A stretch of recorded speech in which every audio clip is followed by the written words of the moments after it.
exclusive photographs, by far the best yet, are in from the Titanic. For most of this century, When the first images of the Titanic shipwreck appeared in September 1985, the world stopped. People were glued to their TVs, watching the legendary ship reappear after more than 70 years. Where did the Titanic sink, you ask? It's located about 400 miles off the coast of Newfoundland, Canada. This so-called unsinkable ship rests in complete darkness, about 12,600 feet below the surface. Yep, that's how deep the Titanic is. But even after such a long fall down to the ocean floor, the front part, known as the bow, still looks surprisingly intact. I mean, the railings were still there, the anchor chains too, even the elegant curves of the hull you might recognize from old photos. But the news barely mentioned the stern back then, and there's a reason we still don't talk much about it. You see, these images were about more than just capturing mesmerizing and eerie footage. They were proof of what really happened when the Titanic sank. We were finally getting some answers about this 1912 disaster, when more than 1,600 people lost their lives. And before you Google how many people survived the Titanic, I'll tell you, 706. Among those survivors, several claimed they saw the ship break apart as it went down. Others insisted it sank in one piece, and in the end, investigators agreed with them. Back then, official reports concluded that Titanic had gone down intact. So, for 73 years, that was the official story, until we finally saw the Titanic at the bottom of the ocean. When the Titanic underwater photos were released, they confirmed it. Yes, the liner really did break apart as it sank. And if we've just seen those images of the bow, that means the stern must be around there too, right? Well, kind of. I mean, we did find it. It's located about 2,000 feet away from the bow, lying on the ocean floor. So yes, it exists. But why doesn't anyone ever talk about what happened to the stern of the Titanic? Well, there's a big reason for that. See, the bow, even after all the damage from hitting the seafloor, still looks recognizable. Many of its interiors are surprisingly well preserved, and it's lying as if the ship was continuing its voyage. But the stern is destroyed. Today it's more like a twisted tangle of steel that barely looks like a ship at all. Only the parts that are more resilient, like the propellers, reciprocating engines, and rudder, have managed to hold their shape. But the rest of the stern section is melting into the seafloor. Yet, to understand why it's in such a terrible state, we need to go back to that freezing night of April 15, 1912, the night of the Titanic wreck. Just hours before the tragedy, Titanic was still sailing smoothly across the cold North Atlantic. The stern was alive with people, families talking, music playing, life going on as usual. This is where the room for passengers with the cheapest tickets were located. That's why third-class travelers were also known as steerage passengers. But the stern wasn't only for passengers. It also contained many of the ship's storage areas, including cargo holds, baggage rooms, kitchens, crew quarters, and even the engineering spaces. And hold on to that info, it's going to be important in a second. So let's jump straight to when the liner struck the iceberg. As the bow began to sink, the stern slowly lifted out of the water, putting enormous strain on the middle of the ship. By around 2 in the morning, the lights on Titanic flickered and then went out. Moments later, the ship broke in two, and the bow disappeared beneath the waves. The stern briefly settled back on the water before rising again, this time almost vertical. It stayed upright for a few seconds and then began its final plunge. At about 2:20 in the morning, the stern vanished beneath the Atlantic. Titanic was gone. What was happening beneath the water were two completely different scenarios. First, the bow slowly filled with water and began to drift downward, almost sailing gently like a submarine. Because of that, it managed to keep its shape and stayed mostly intact. But Titanic's stern collapse was a whole different story. The stern was ripped wide open where the ship had split apart. Water rushed in through that open end at incredible speed. This sudden flooding made the stern plunge downward much faster than the bow. The rush of water created so much turbulence that pieces were ripped off and scattered all around the ocean floor. Now, remember what I said earlier about the spaces inside the stern? Those huge storage areas were wide open, and many of them contained air pockets. So when the stern section broke away, it still had compartments filled with trapped air. As it spun down into the depths, this increasing water pressure crushed those pockets one by one. The surrounding structure began to implode, scattering pieces of metal, furniture, statues, and passengers' belongings across the ocean floor.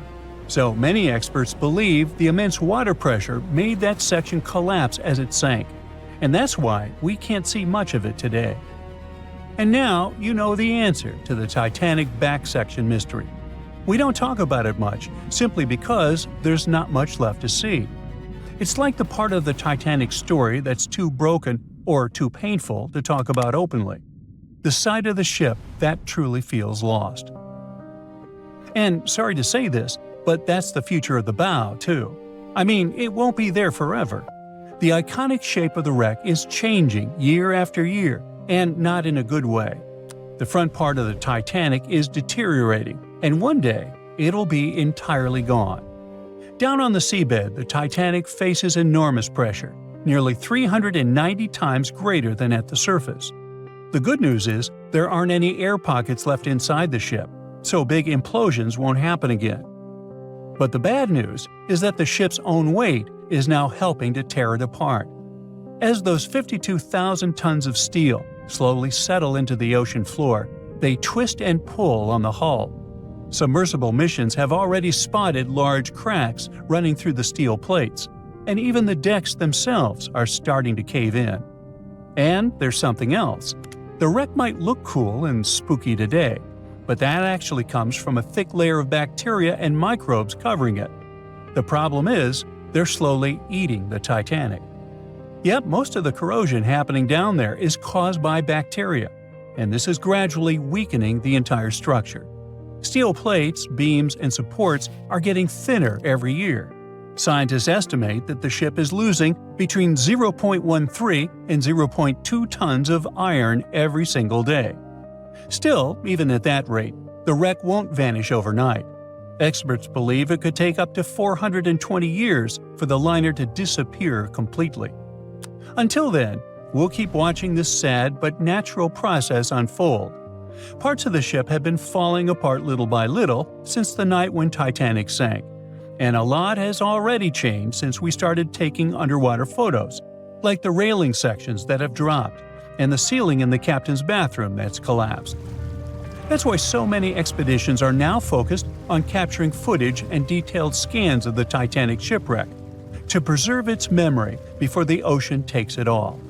It's our way of keeping the story alive, even as time and nature continue their quiet work. Maybe those hungry bacteria can take a break from their buffet, so that Titanic can rest in peace with many more years to come.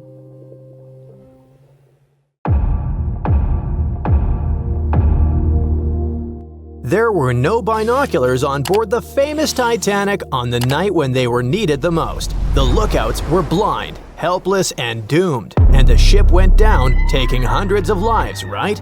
Well, it's just one of the many myths from a whole ocean of half-truths, rumors, and dramatic retellings the Titanic is still sailing in.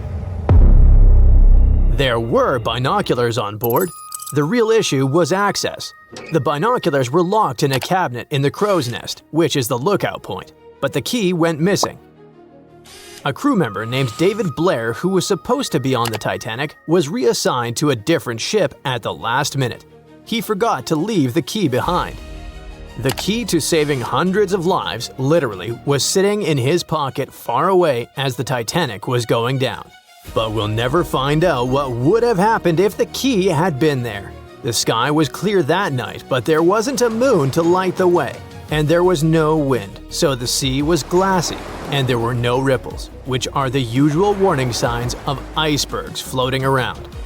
Then there's the idea that the Titanic was racing across the Atlantic to break a speed record, but historians disagree. The Titanic's crew knew there was ice out there, but instead of slowing down, they just kept going. cruising around 22 knots.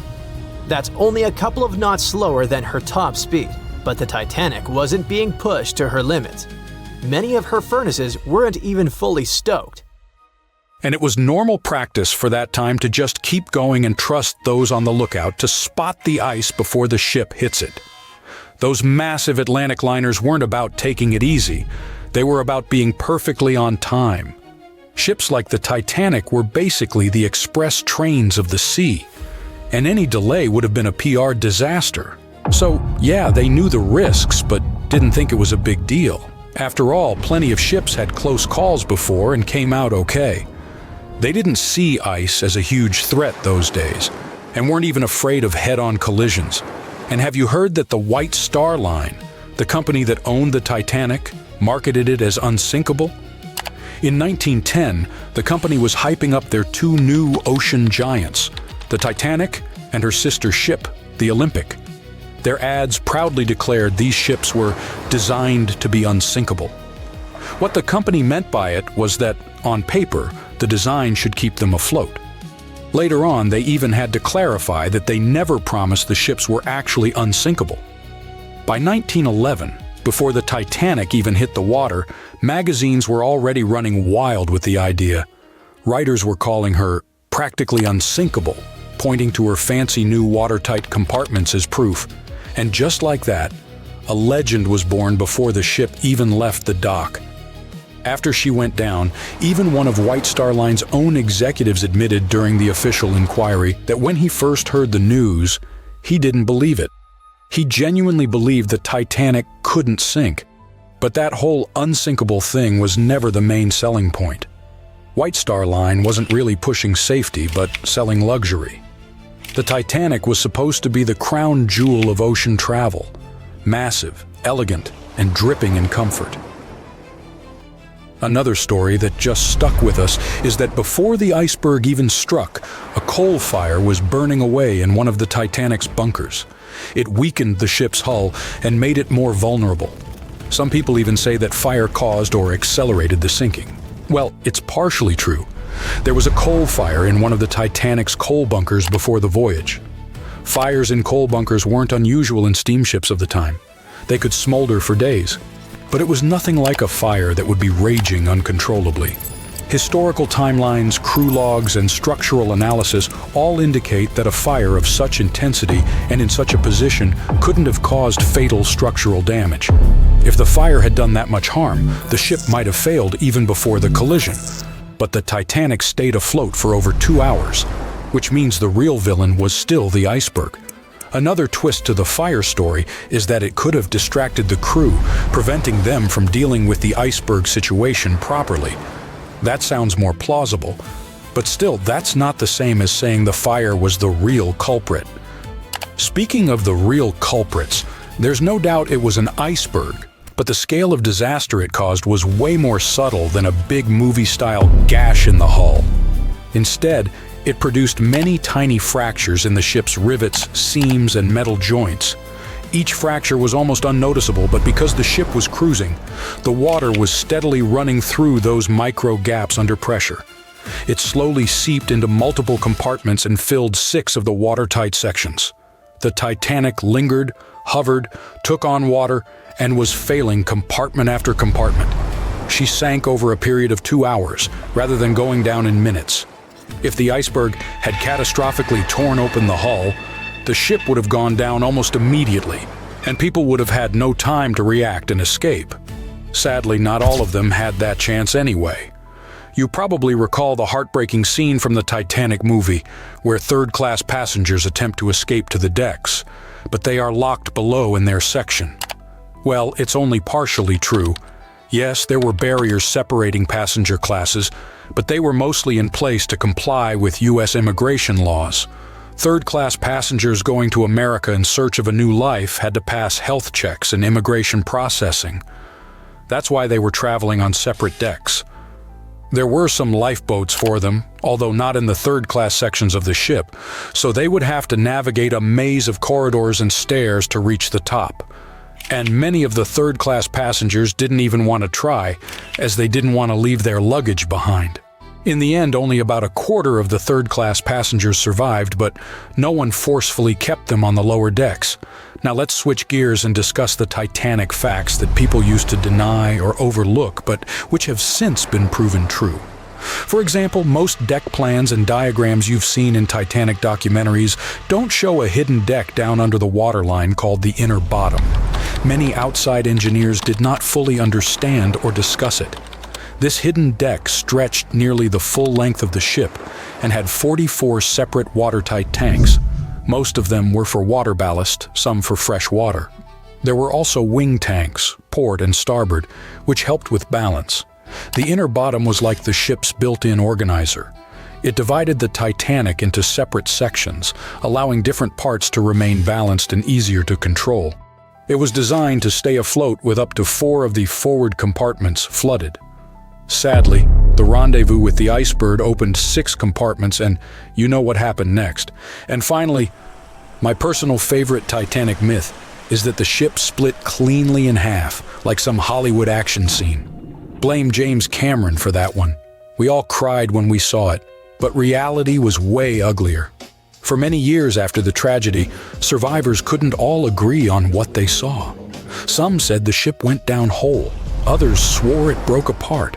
No one believed the second group until the scientists found the wreck in 1985. Then, they finally confirmed the truth that the Titanic had indeed broken in two, but not neatly. The metal twisted, tore, and shredded as the stern lifted into the air, and 2 opposite forces ripped it apart. And to make it even more tragic, the people were still clinging to the back half when it snapped and plunged into darkness. The unsinkable Titanic didn't go down peacefully, which made finding its final resting place all the more difficult. The world-famous RMS Titanic sank in 1912, but was only discovered in 1985 on a secret mission. Although people back in the early 1900s had the approximate location of where the Titanic was, they didn't have the right technology to find it.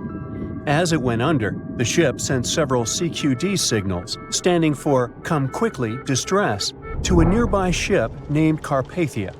Come at once, we have struck a berg. It's a CQD, old man, were some of the final words transmitted from the Marconi wireless on the ship. These Morse code messages were also what made the first research missions to the wreck possible. RMS Carpathia found the lifeboats filled with Titanic survivors, but the world also desperately wanted to see what became of the famous liner. Fast forward to 1953. That's when the first serious attempt to find the Titanic wreck happened. A man named Risdon Beasley tried using a loud eruptive device to locate the ship. It sounds weird, but there's science to back it up. When dynamite goes off, the waves from the detonation hit the bottom of the ocean floor. With the help of sonars, scientists would be able to locate if there was anything solid at the bottom of the ocean. But Beasley had no luck. Another 20 years would pass before oceanographer Robert Ballard would make his attempt to locate the Titanic. Ballard had a bit more luck than Beasley. Over the previous years, underwater technology had gotten more funding, and so worked much better.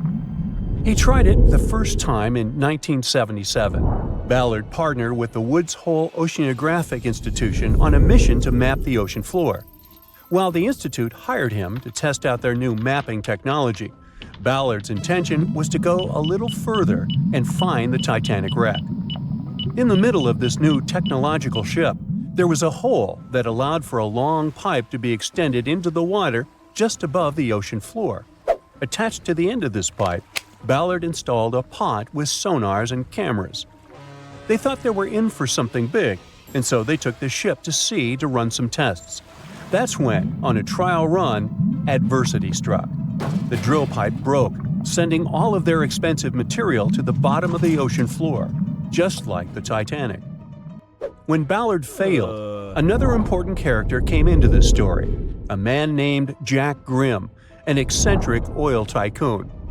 Grimm had become famous for trying to find things such as Noah's Ark, the Loch Ness Monster, and Bigfoot.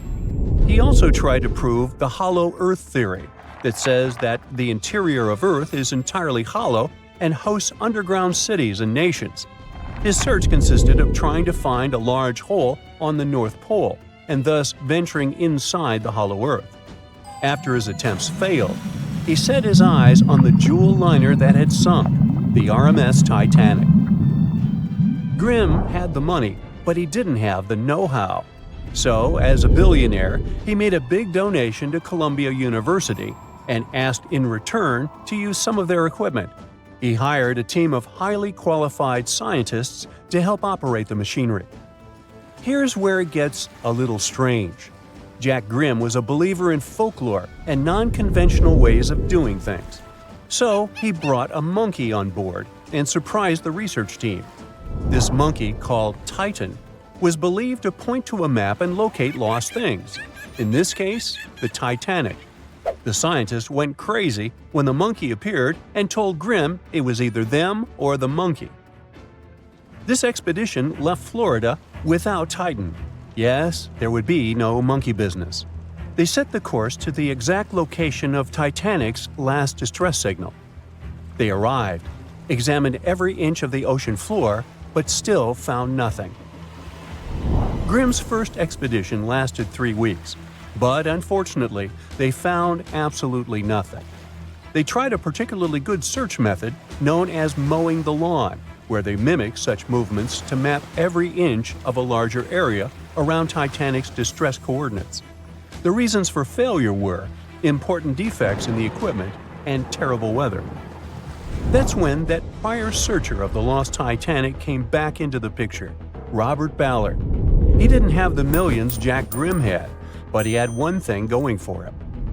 The marine geologist was working closely with the U.S. Navy to locate 2 nuclear submarines which had sunk in the 1960s.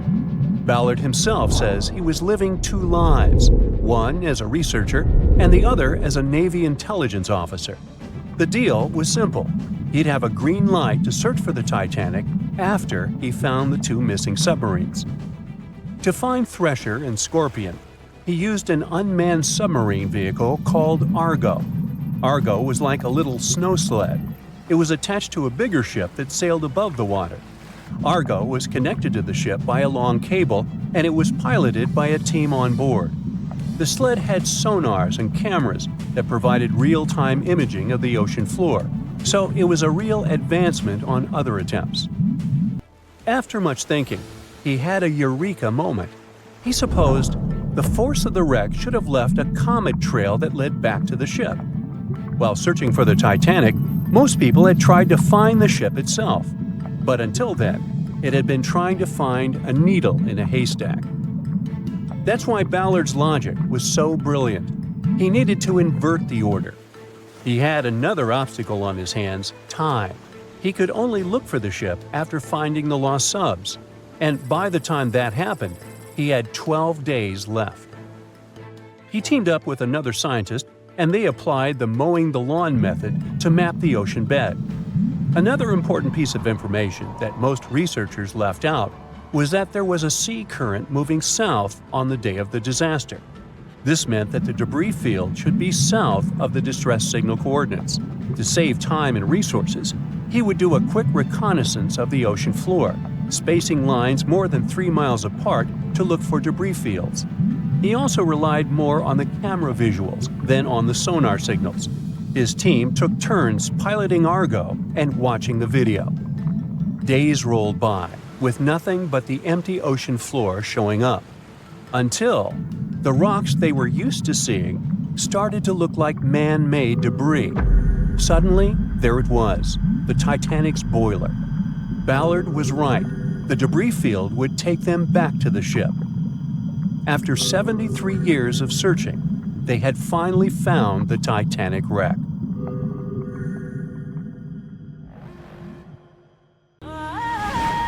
Now, it's been barely a century since the Titanic sank, but scientists say that already, within just a few decades, its wreckage could disappear almost entirely.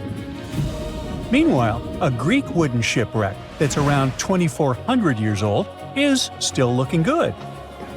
Is it because of some ancient shipbuilding magic, the materials, or something entirely different? Well, let's find out. In the red corner, the infamous Titanic really doesn't need an introduction. It was the largest ship of its time, stretching nearly 900 feet in length. Constructed using strong steel plates and held together with iron and steel rivets, it was powered by coal-fired steam engines.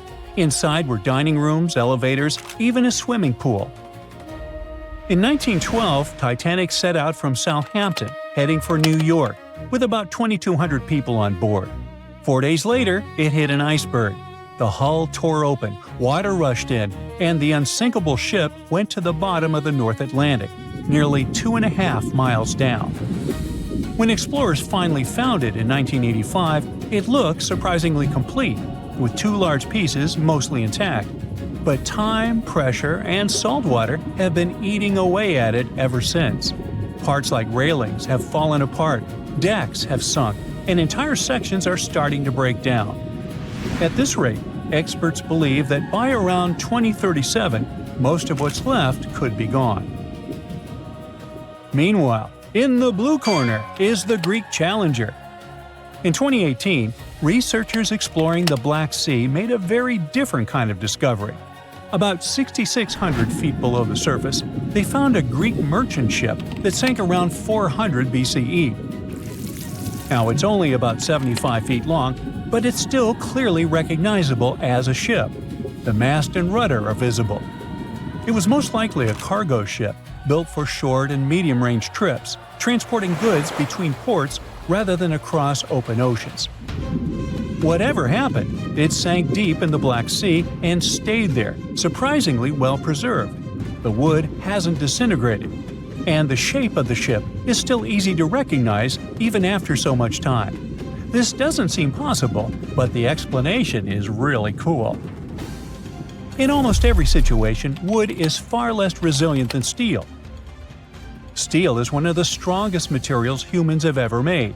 It can handle huge pressure and heavy loads for years. That's why modern ships, skyscrapers, and bridges are built from it. Wood is soft, flexible, and much weaker. It deteriorates rather quickly, especially when exposed to sunlight, oxygen, and water. Wooden shipwrecks are doomed to disintegrate sooner or later. Salt water soaks in, fibers break down, and living things start to eat it. In shallow or warm seas, wood becomes a meal for shipworms. Well, not actual worms, but mollusks that drill through timber like underwater termites. They feed on wooden ships, and in just a couple of decades, poof, gone. So, by all logic, the Titanic, made of solid steel, should be the one lasting longer, and the Greek ship, made of wood, should have turned to dust centuries ago.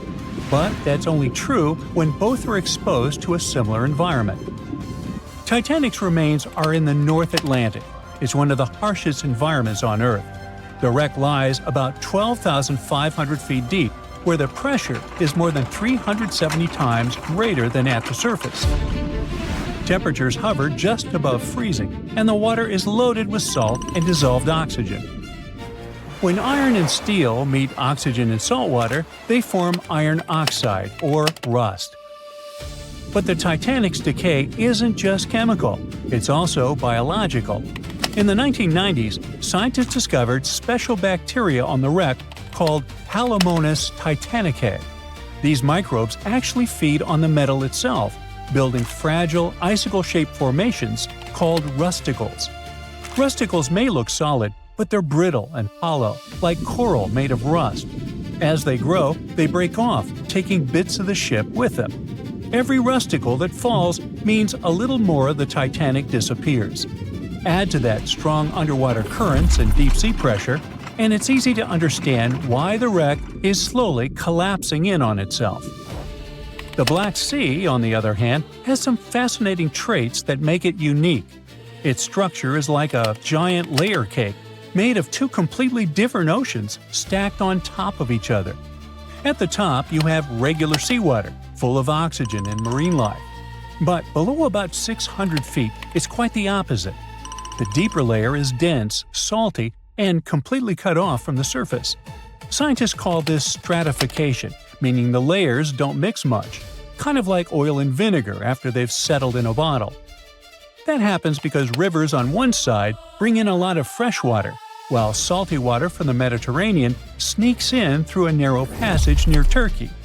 The fresh water floats on top because it's lighter, trapping the heavier, saltier layer underneath. Now here's the cool part. That lower layer has been sealed off for thousands of years. No oxygen reaches it, so oxygen-dependent marine life can't survive. Instead, it's filled with hydrogen sulfide, a gas produced by bacteria that live off decaying organic matter. In other words, the environment helps preserve materials by preventing typical biological decay.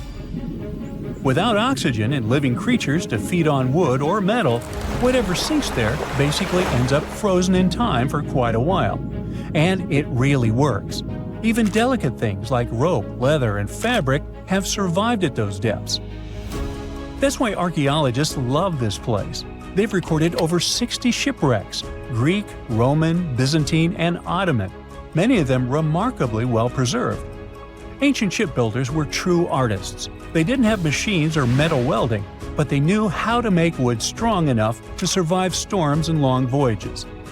By the 5th century BCE, Greek builders had developed ships capable of traveling on long-distance Mediterranean trade routes. Their design stayed mostly the same for centuries. You could say they were the trucks of the ancient world, just slower. Over time, humans kept improving their ships. By the Middle Ages, sailing vessels had multiple masts and complex rigging, allowing them to cross the oceans instead of just hugging the coast. Then came the Age of Exploration, massive wooden ships with cannons, global trade, and sea empires. By the 19th century, wood had reached its limits. Steam engines replaced sails, and iron and steel replaced timber. Ships got bigger, faster, and stronger. When the Titanic was built in 1912, it represented the absolute peak of shipbuilding technology. It even had electricity. Even if the Titanic hadn't sunk, it wouldn't be sailing today anyway. Maybe it'd be a floating museum. One thing is certain, though, it would have been a vastly different movie. Today, scientists are racing to preserve both kinds of shipwrecks, the ones frozen in time and the ones fading fast. In the North Atlantic, robotic submarines are mapping the Titanic with 3D scans before the wreck collapses completely. Meanwhile, in the Black Sea, underwater drones explore without disturbing anything, capturing ships that look almost new, complete with anchors, pottery, and carved decorations. Because the seabed there has been closed off since forever, it's not just ships that survive. Ancient pots, tools, and even traces of villages still lie buried in the dark, undisturbed layers of silt. It's one place you need on your map if you are into sea archaeology. But not all shipwrecks are left untouched. Around the world, an increasingly common approach is turning select historic wrecks into managed underwater museums. Instead of keeping them out of reach, scientists and conservationists are inviting divers to explore them responsibly. For example, off the coast of Greece, one ancient shipwreck from the classical era now serves as a protected dive site. In most cases, moving sunken boats is impractical and risks damage. They're safer underwater until some new technology arrives. Maybe we're not that far from the future where commercially available submarines could allow everyone to see the great Titanic firsthand. That's highly unlikely, of course. But in case of a what-if scenario, we just have to hope it happens while the ship is still there. We know Titanic from so many stories, even a movie, but now we have its first full-sized digital scan. And nope, it's not like those models from before, where we mostly imagined what the ship was supposed to be like. This time we got a real digital scan. A team of experts really mapped the deep-sea floor around the Titanic together with the ship itself. We basically got a 3D view of the entire wreck, which is like going deep down beneath the ocean's surface and seeing Titanic as if all the water has been drained away. So, the story of the wreck started in 1985, 73 years after the Titanic went down. The explorer named Robert Ballard stumbled upon it somewhere between two submarines that also went down in that area. He was actually on a different task back then, so he didn't even have time to explore the ship properly. But as he was searching for the submarines, he realized how ocean currents affect sinking debris. He noticed the heaviest object sank quickly and left a trail of debris behind, the trail that followed the currents. Using this knowledge, Ballard made a hypothesis the Titanic had broken in two and left a debris trail as it sank. Before he found the wreck, everyone thought the ship just went down in one piece after hitting an iceberg. So everyone knew where the ship was so the adventure could start, or not. It was hard to explore it. The ship is enormous, and the dark depths of the ocean make it really difficult to capture its whole body in one go. So we mostly relied on glimpses of the decaying ship, and had to settle with teasing scattered parts of the whole picture and filling it up with speculations and stories. But in the summer of 2022, we finally got something different. A team of experts from Magellan Loaded, a company specializing in mapping the deep sea, teamed up with Atlantic Productions, who were making a documentary about the project. They embarked on a mission to capture the complete view of the Titanic. They used submersibles. Those are vehicles that go underwater, remotely controlled by a team of skilled explorers. These submersibles dove deep into the ocean. It wasn't an easy job. They spent over 200 hours collecting information about the entire length and breadth of the wreck. It was like a real-life treasure hunt. But instead of finding gold and jewels, they took something even more precious. Over 700,000 images of the Titanic from every angle possible. Yup, they took photos of every tiny part of the ship, even the not-so-interesting bits most of us would usually skip. Even mapping the muddy parts was an important part, because it helped fill in the gaps between the more exciting things they discovered.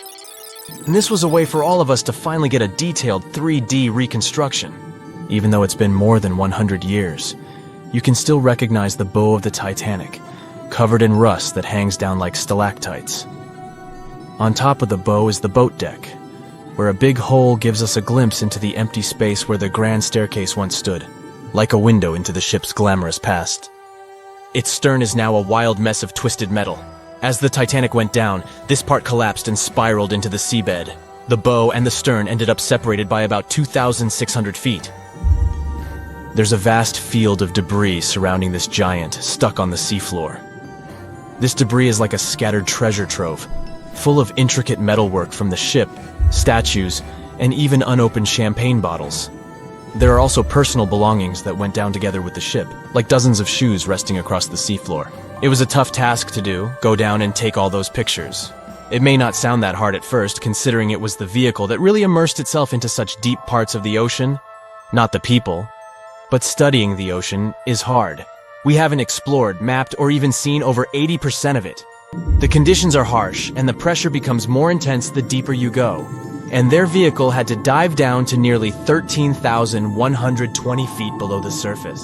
That's like 12 Eiffel Towers stacked on top of each other. Plus, you have strong currents in that area, so it was probably like trying to navigate through a watery maze. And submersibles weren't supposed to touch anything. Even the slightest wrong step can damage the wreck that was already so fragile. It seems like the Titanic is frozen in time, so it will always be there waiting for us. But in reality, it's slowly disappearing. It's pretty obvious that the ocean water ruined it considering how long it has been down there. But it's not just that. The wreck itself has become a home for a specific type of Bacteria halomonas titanicae that even got named after the famous ship. These bacteria have a special ability. They can survive inside rusty formations known as rusticles. They kind of look like icicles, those spikes of ice that form when water falls from something and freezes. These bacteria have a taste for iron, which is abundant in the ship's hull. For them, it's like a real buffet down there. And as time goes by, these bacteria will keep eating away at the iron in the ship, bit by bit, until one day the feast comes to an end and the whole ship is gone. It's like a slow but steady recycling process. So this 3D model we got because of the hardworking team and technology comes at the best time because we never know how much time we have left with exploring the famous wreck. This time we might even understand the collision with the iceberg better. You know how movies always show the Titanic hitting the iceberg on its right side? Well, we can't even be certain about that. The scans could help us figure out if the ship actually grounded on the iceberg, like getting stuck on it. We can study the stern and analyze how the Titanic struck the seafloor. That will also help us understand what really happened during the sinking. maybe we'll get a chance to discover if there was really a strong fire that sealed the fate of the Titanic. One theory says that the coal fire had been raging for a whole 3 weeks before the ship even took its first and last trip. And this could have made its hull weaker, which means most of the work was done. The iceberg just delivered the final blow, if there even was an iceberg, as some people wonder. There's an alternative theory they suggested where the Titanic may have actually hit a hidden mass of pack ice instead of a typical iceberg. Pack ice is made up of large sheets of ice that float near the ocean's surface and can be difficult to spot. They believe this pack ice might have drifted into the Atlantic from the Arctic Ocean. According to one professional mariner, Captain L.M. Collins, that stands up with that idea. If the Titanic had struck a regular iceberg, the ship would have sunk much more quickly than it did. And since the Titanic managed to stay on the surface for a relatively long period of time, less than 3 hours, maybe this was a different type of collision. The mariner also said there are differences in what people said they saw when the Titanic sank. He thinks these differences might be because of optical illusions. In this case, when people were looking at the ocean that night, the way the light was reflecting and the conditions at sea might have made things appear closer or distorted. So when they saw something in the water, it might not have been exactly what they thought it was, whether it was an iceberg or something else. Binoculars might have helped the crew members to spot the potential danger, but unfortunately, they didn't have any. It appears they were locked inside a cabinet, and no one knew where the key was. A beam of electric light pierces the darkness over the calm waters of the Atlantic Ocean. The Titanic is quietly making its way through the waves, its passengers asleep, when suddenly a monstrous white shape is caught in the light beam. The fateful iceberg is about to rend the side of the legendary ship.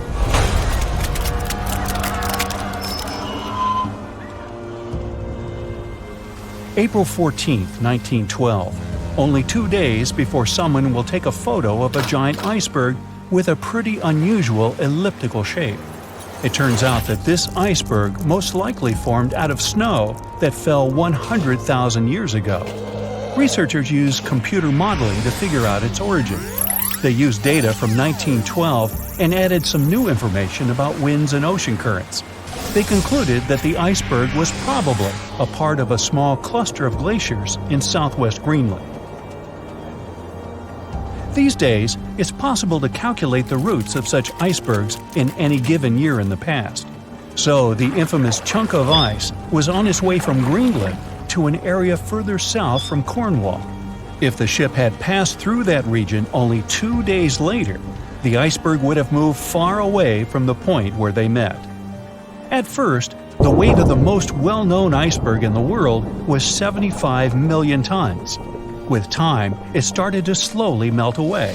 And when it sank the Titanic, its weight was only 1.5 million tons. By the time of the collision, it had probably been melting for months, but it was still a true monster. When the Titanic sank, the iceberg was 400 feet long, and more than 100 feet of its surface was above the water. Some people believe it was a supermoon that caused the Titanic to sink. That night, there was a rare lunar event. It hadn't happened for 1,400 years. In normal conditions, the iceberg wouldn't have traveled so far south without melting and losing the largest part of its mass. But the supermoon could have been the reason for an unusually high tide that pulled the iceberg away from the glacier way faster than usual. There's a specific type of bacteria that slowly consumes the remains of the Titanic. Salt corrosion, ocean currents, freezing temperatures, plus this rust-eating microorganism might consume the entire wreckage. American actress Dorothy Gibson was aboard the Titanic. She survived, and when she arrived in New York, she started filming a movie called Saved from the Titanic almost right away. The movie was released only a month after the Titanic sank, and in the movie, she even wore the same shoes and clothes she had during the actual disaster. The movie was a big success at that time, but the only known copy was destroyed in a fire. 14 years before the Titanic sank, a novella called Futility had been published. and it seemed to have predicted the whole event. The plot centered around a fictional ship called the Titan that sank during its voyage. The Titan was almost the same size as Titanic, and they both went to the bottom in April. The reason was hitting an iceberg, too. Both the real and fictional ships were described as unsinkable, and both of them had the legally required number of lifeboats, which, as it turned out later, were nowhere near enough. We've seen it in the movie, but there were some real-life love stories happening on the Titanic, too. 13 couples even took a trip on the Titanic as part of their honeymoon. One of the couples owned Macy's department store in New York. Once it became clear the Titanic was rapidly sinking, the woman refused to go into a lifeboat without her husband. But he didn't want to join her while there were still women and children who he thought had to go first. Then his wife gave her coat to her maid. She insisted that the maid should get into the lifeboat, and she wanted her to be warm. As for the woman herself, she decided to stay with her husband till the end. Some people believe Titanic sank because of a mummy, not an iceberg. It all started around 1000 BCE with a mysterious woman who lived in Egypt, in the City of Thieves. People knew little about her, but they called her a priestess. Her mummy was put in a wooden sarcophagus and covered with a large lid with the image of her face and some mystical inscriptions. This place had been hidden until the first half of the 19th century, when a group of locals accidentally came across it. They disturbed her peace. No one knows how, but the mummy disappeared that day without a trace. A couple of decades later, a group of rich friends from England traveled to Egypt and found the empty mummy casket with the image of the priestess, whose dark eyes seemed to be looking into the void. They decided to buy it, but the buyer disappeared the same night before he even got the case. All members of the group had some accidents. The casket changed its location a couple of times until it, as some believe, ended up on the Titanic. It took more than 70 years for a robot submarine to find the ruins of this legendary ship. The wreck lies nearly 13,000 feet under the surface of the Atlantic Ocean, split into two halves. Why did the liner break apart? No one knows exactly. Some think it happened because of the water that got inside when the ship collided with the iceberg. The pressure was so powerful it separated two parts of the vessel, starting with the ship's bottom structure. Others say it was because of the hull rivets. They had a high concentration of slag or smelting residue, and that's something that can cause the metal to split apart. The ship generally had many flaws, starting with the design. The watertight bulkheads weren't completely sealed on top. This allowed the water to flow between the compartments and, in the end, sink the vessel. The iron of the ship's rivets and steel of the hull ended up ruined because of high sulfur content, cold temperatures, and high speeds. The steel shattered and the rivets popped out quite easily. Because of this, Titanic sank 24 times faster than it would have otherwise. If the ship had hit the iceberg head-on instead of ramming it with its side, it would have probably stayed afloat. How come the crew members didn't have binoculars? It would have surely helped them spot the iceberg on time and maybe even avoid the disaster. But the binoculars on the Titanic were locked in a storage cabinet. Only one crew member had the key, and he had been transferred off the ship right before it set sail. He later said he hadn't remembered to hand over the key. But even without the binoculars, the ship might have had some time to change course and avoid the collision if the crew had gotten some warning. But that's the thing, someone did warn them. About an hour before the incident, a ship that was relatively close to Titanic, the SS Californian, sent a message to inform them it had stopped because of dense ice field. But the warning never got to the Titanic's captain. Some experts say it was because the radio operator didn't think it was that urgent.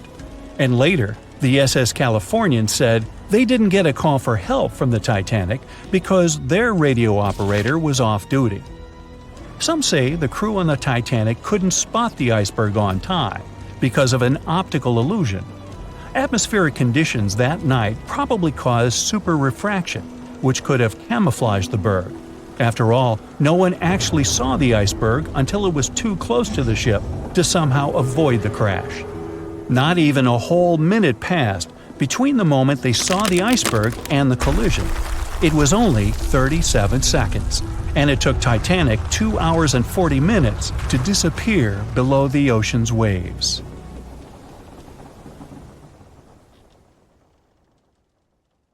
Bet you never heard this story about the Titanic.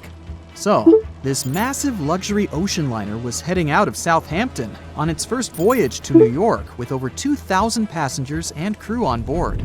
I'll spare you the details for now.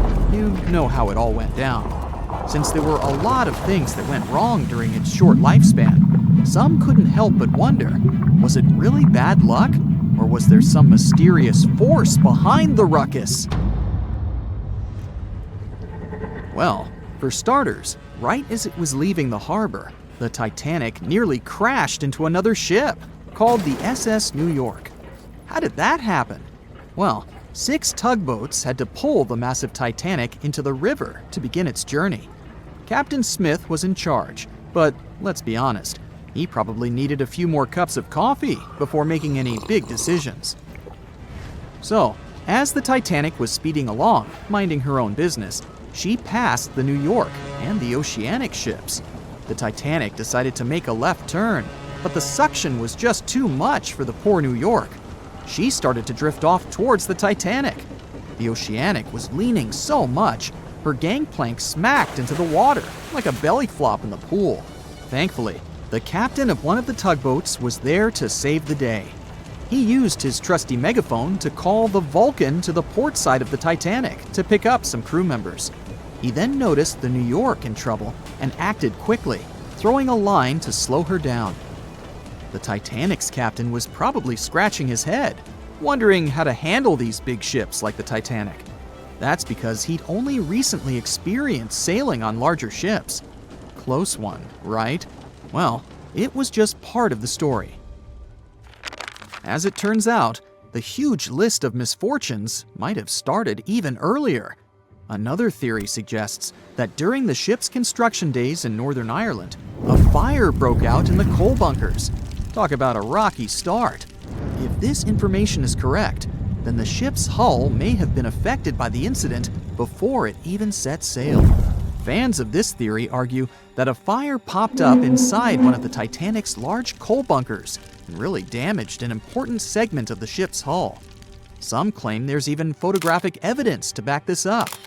A bunch of photos documenting how the ship was made and pampered for its maiden voyage were found, and they showed a significant black streak on the outside of the Titanic's hull. Weirdly enough, the streak was really close to where the iceberg hit during that cold April. Now I know what you're thinking. This theory might sound far-fetched, but most of these people have been gathering information about the Titanic for decades, and they're convinced that this is the real deal. They even believe that the fire started way earlier than the day the Titanic set out on its maiden voyage, particularly about 3 weeks prior. Why was this overlooked? Well, because of fear of bad press, mostly. Also, because of all the fuss created around the unsinkable ship, it was important that they stuck to the initial calendar. Of course, not everyone is convinced by this new theory. Some people think it's just another wacky idea to add to the long list of Titanic sensational theories. What if I told you there were even rumors about part of an ancient Egyptian coffin being on board? Could that have had something to do with the disastrous ending of the Titanic? Some truly believe it did. Let me tell you the story about the unlucky mummy. It's a tale that'll give you goosebumps. Back in the 19th century, this ancient Egyptian artifact, a mummy case lid to be exact, was brought over to Europe. And as soon as it arrived, strange things started happening. Now, some of the stories may be a bit exaggerated, but according to journalists, some of them were actually true. The rumors sparked the interest of a British writer who later spent months investigating the mummy case and its alleged related stories. He was planning to write an article debunking the myths, but he found out they were all too real. Unfortunately, he never got to finish his work because he passed away suddenly.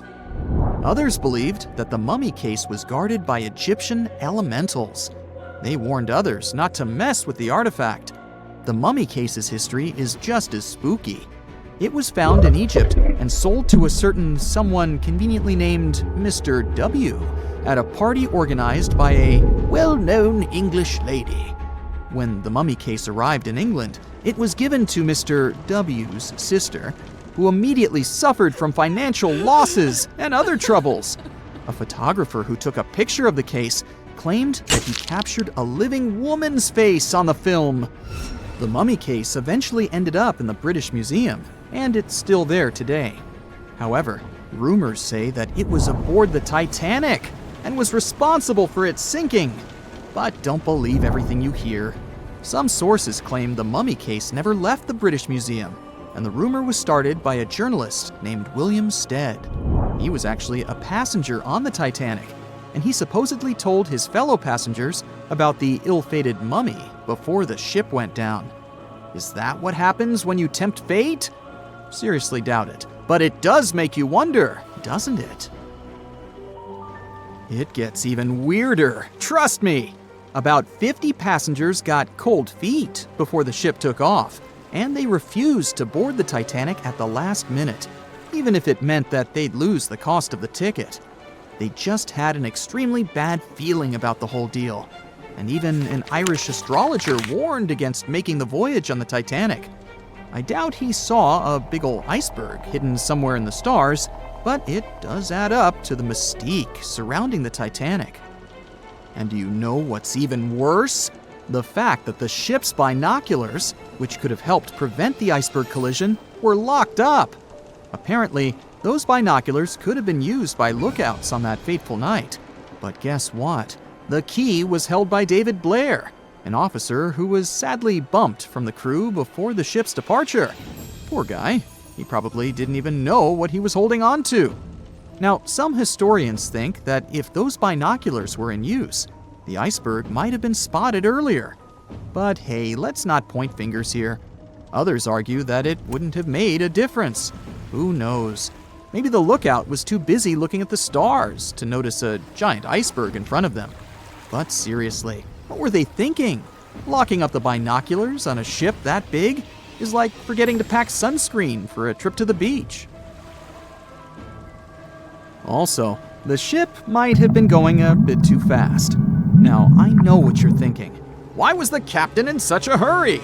Well, apparently, good old Captain Smith was trying to beat his ship's older sibling, the Olympic, in a race to see which ship could cross the Atlantic faster.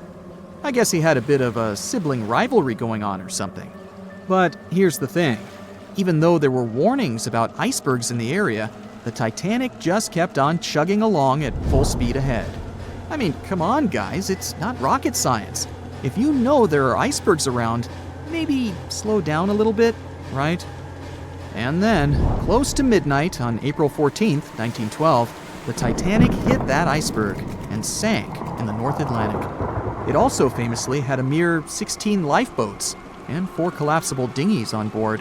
No wonder it ended up being one of the worst maritime disasters in modern history.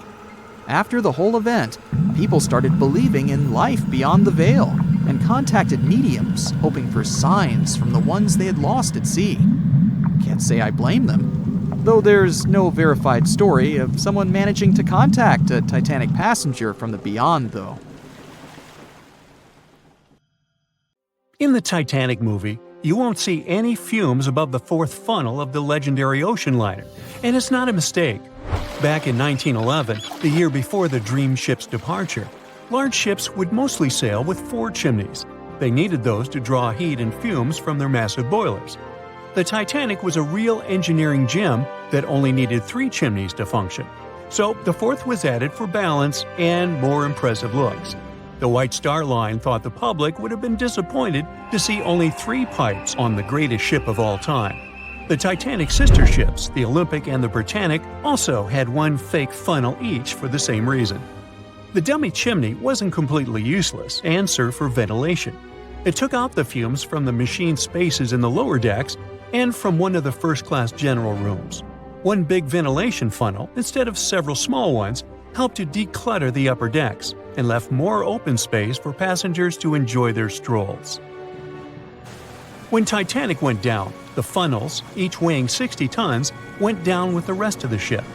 They were made extra tall to make sure the passengers weren't covered in the soot being ejected. Their height and weight let them stay in the upright position. The forward funnel, followed by the others, fell only when the ship went for the final dive. Those chimneys were much lighter than the bow, so they spread among other debris. The light material they were made of flattened once it hit the bottom, and the iron-eating bacteria living deep down took care of it later. The bow of Titanic remained intact when it hit the seabed, but the stern was completely mangled. When the famous ocean liner hit that iceberg, things got really messy. It took the future movie star a whole 2 hours and 40 minutes to submerge completely. The collision let water flood 6 out of 16 watertight compartments. As the water gushed into the starboard side, the ship started to tilt down in the front and a bit to the right. By midnight, the damaged compartments were spilling water into others, and it was chaos because these compartments were only watertight horizontally. Soon enough, water started flooding through the anchor chain holes, and by 2 a.m., the bow was sinking, and the stern's propellers were lifted out of the water. The ship kept flooding until the moment the bow went underwater, and the stern shot up almost 45 degrees. The weight of those massive propellers stressed the ship's midsection. The steel just couldn't handle it and failed. Survivors described that moment as some loud noise, like breaking china or falling gear. That was the Titanic's upper structure giving in. By 12 past 2 a.m., the bow and stern were only connected by the inner bottom structure. Minutes later, the bow, weighing almost 16,000 tons, broke loose from the stern. The stern rose sharply to an almost vertical position and started sinking slowly. By 2:20, it disappeared underwater.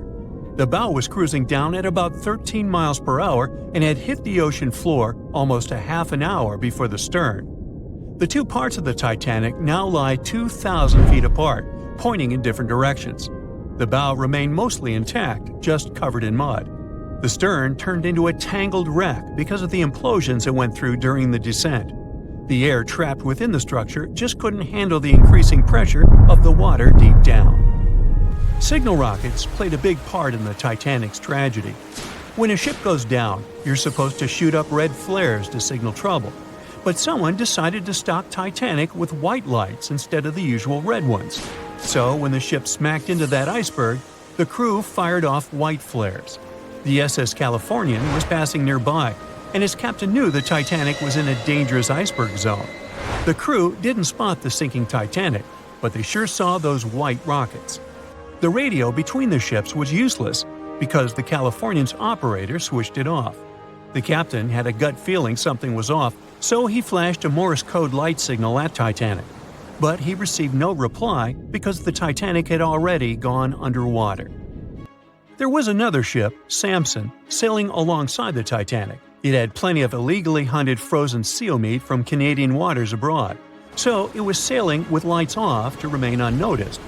When they saw the Titanic's white rockets, they thought it was the Coast Guard and zoomed away. Samson didn't have a radio, so they couldn't find out about the ongoing disaster. The crew got the news about Titanic only when they got to the coast of Iceland the following month. There have been many theories to explain the Titanic tragedy, and one of the recent ones says that there was a fire involved. An Irish journalist went full detective for decades, digging into the mystery, and stumbled upon a game-changer. He came across a photo album that had been hiding from the public for a century after the tragedy. In the pictures, taken at the Harland and Wolff shipyard in Belfast, Northern Ireland, just over a week before the liner sailed, you can clearly see a massive 30-foot black spot on the ship's hull. Maloney researched the photos and eyewitness testimony from the time and claimed that a fire spontaneously broke out inside of one of Titanic's enormous coal bunkers. It was raging for a whole 3 weeks and messed with the metal, critically weakening a crucial segment of the ship's hull. Back then, most ships had just one hull, so it was the only skin the Titanic had. That's why the iceberg managed to punch a hole through the ship so easily. If it hadn't been for the fire, the Titanic might have shrugged off that iceberg collision. The company operating the liner knew about the fire, but they decided to conceal that fact. They didn't want any negative stories in the press as they faced some serious competition in transatlantic voyages. The Titanic was sold out, so they stocked up on coal and made it sail. The moon might have also played a role in the sinking. Our satellite heavily affects tides on the Earth. The closer it is to our planet, the stronger the tides are because of the increasing gravity of the moon. Back in 1912, the moon was so close it made several glaciers in Greenland break apart. Massive chunks of ice that broke off from the glaciers started floating south. The supermoon event came just 6 minutes after a spring tide. During new and full moons, the alignment of the moon, the Earth, and the Sun makes their combined gravity reach its peak. And the day before, our planet had come the closest to the Sun that year, which made the gravity even stronger. This mixture of events created perfect conditions for one of the most powerful tides in history. It created the perfect conditions for the icebergs breaking off from Greenland's glaciers to move freely.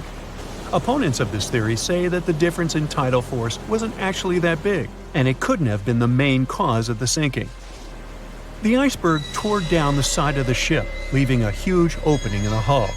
It wasn't a continuous rip, and damage was caused in several places. Some experts believe the ship would have survived the iceberg if it had hit head-on. The Titanic had watertight compartments designed to prevent flooding in case of a collision. Only the first 3 or 4 of these compartments would have been flooded. This could have helped save a lot of lives. Supporters of this theory put the blame for the disaster on First Officer William Murdoch. Huge, fast-moving ships don't just turn in a matter of seconds like a speeding car. It takes minutes. When Murdoch realized the collision was inevitable, he tried dodging left to avoid a direct hit. But despite his efforts, the ship still collided with the iceberg. You know the rest.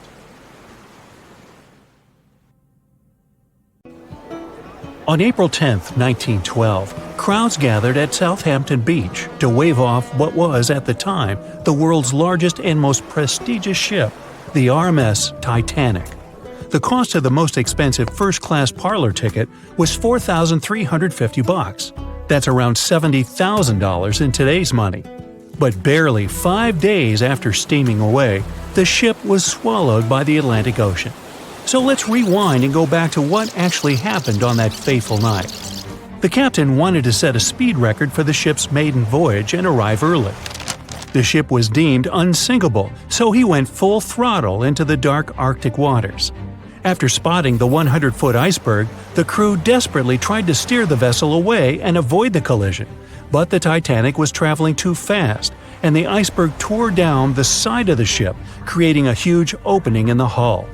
It wasn't a continuous rip, and damage was caused in several places. In total, the damage spanned along an area of around 300 feet. But the ship's designers had prepared for the prospect of a collision and added watertight compartments down each side of the ship to act as a buffer zone. 4 of these compartments could be breached and the ship would still stay afloat. But because the iceberg tore down the side of the Titanic, it ripped holes in 6 compartments.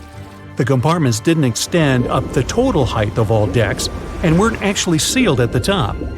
This is why, when more than 4 were flooded, water reached over the top of the bulkheads and filled the remaining compartments, causing the ship to sink into the ocean. Think of it as water spilling over an ice cube tray. But what if the collision was head-on? Would it still have sunk? Ships are designed with potential crashes in mind, and most vessels have collision bulkheads in the bow. Most of all, it's like your car's bumper or crumple zone.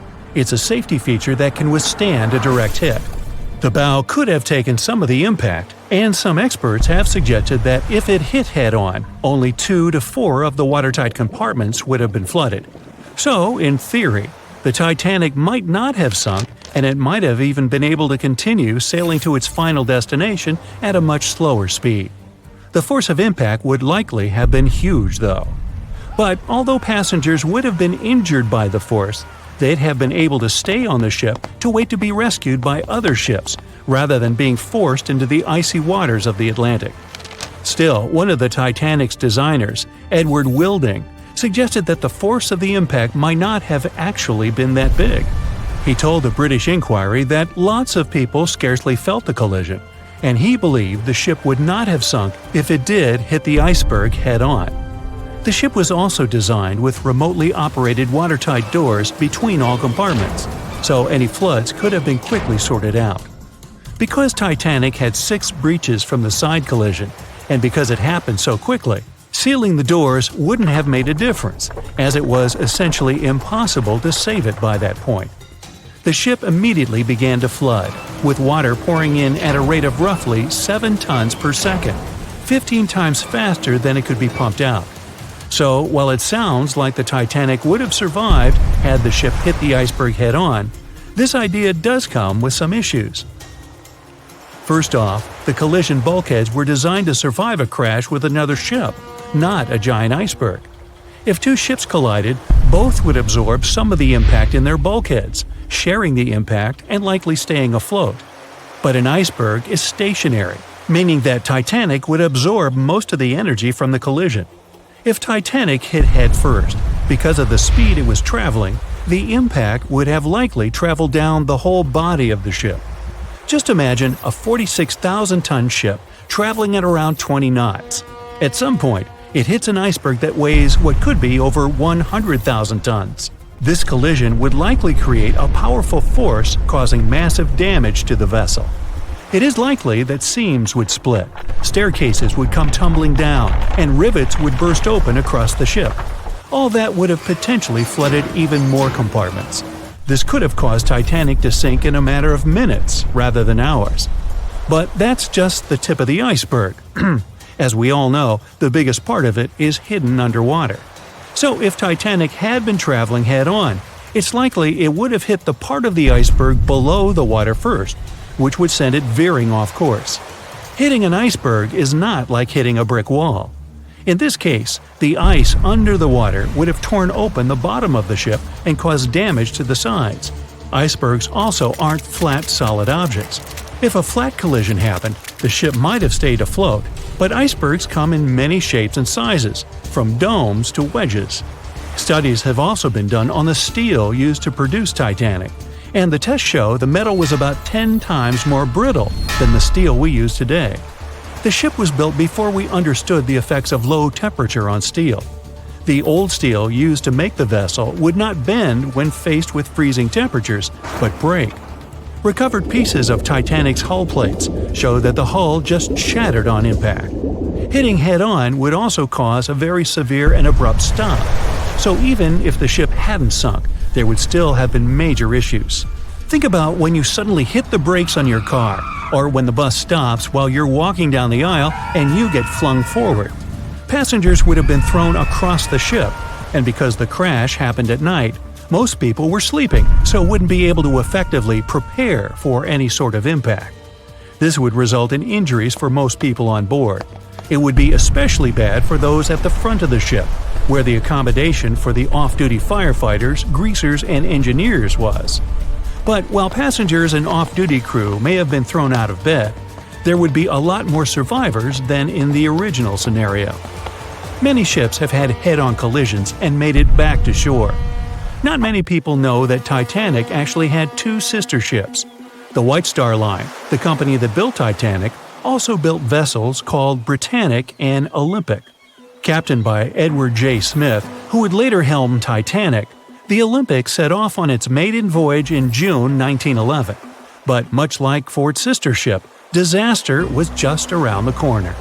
On its 5th commercial voyage, Olympic collided with a Royal Navy ship, HMS Hawke. While the Olympic received damage to its side, Hawke crashed into the other vessel head-on. The bow of the Hawke was completely crushed by the collision, but because the ship had watertight compartments, it managed to survive the impact and later returned to shore for repair.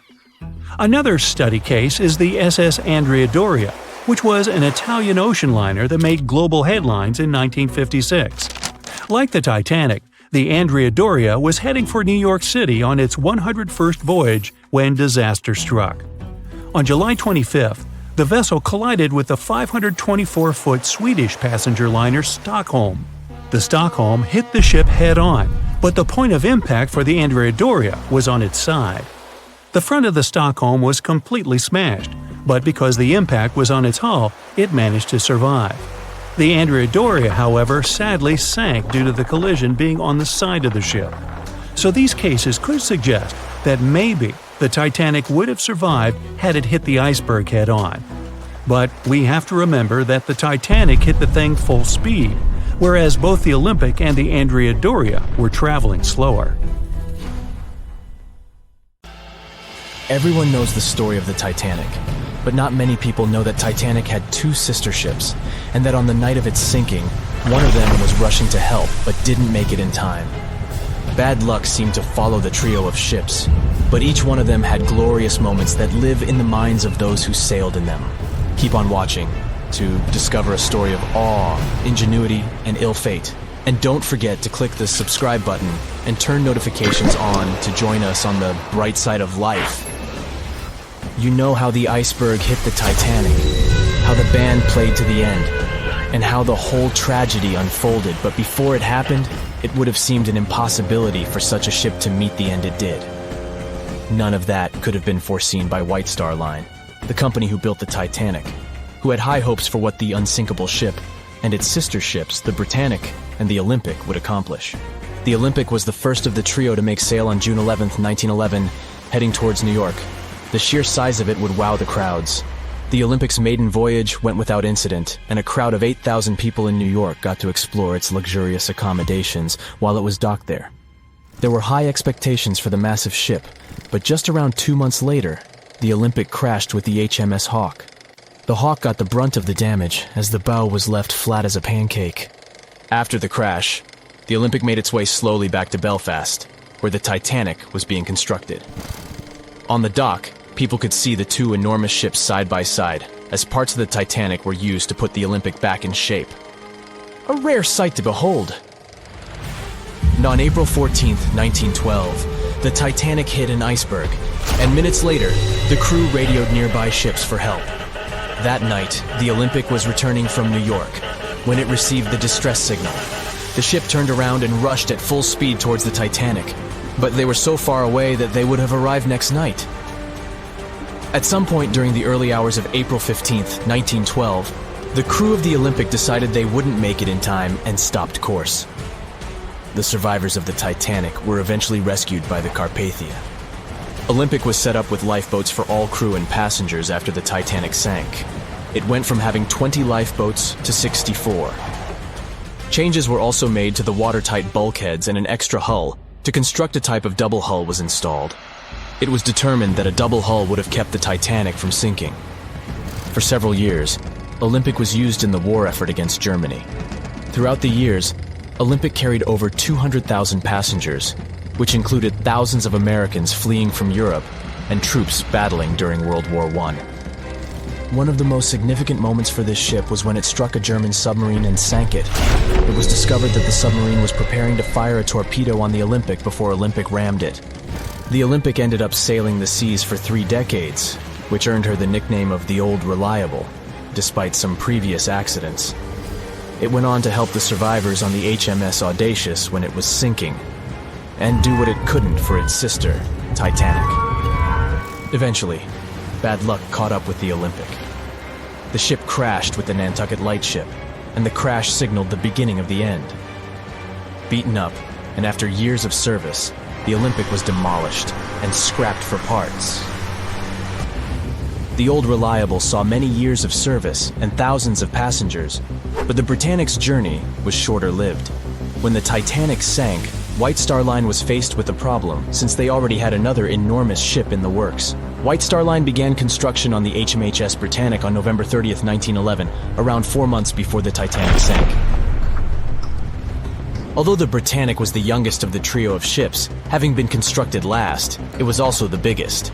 They intended to name it Gigantic, but after the Titanic's disaster, they changed the name to Britannic, since they considered it to be a lucky name. With the Titanic sinking, the White Star Line underwent rigorous investigation, and many changes were made to the Britannic's design.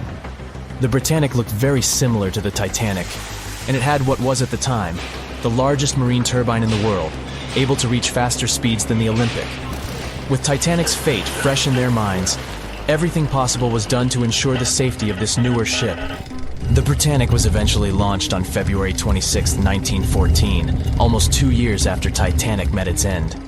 After the Titanic's disaster, the White Star Line wanted the Britannic to redeem their name. The Britannic was on its way to becoming a successful ship.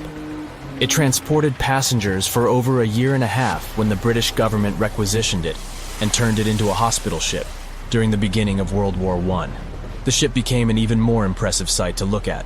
It was painted all white, with enormous red crosses on its side to indicate it was a hospital ship. One of the ship's surgeons, Dr. J.T.H. Beaumont, thought of it as the most wonderful hospital ship that ever sailed the seas.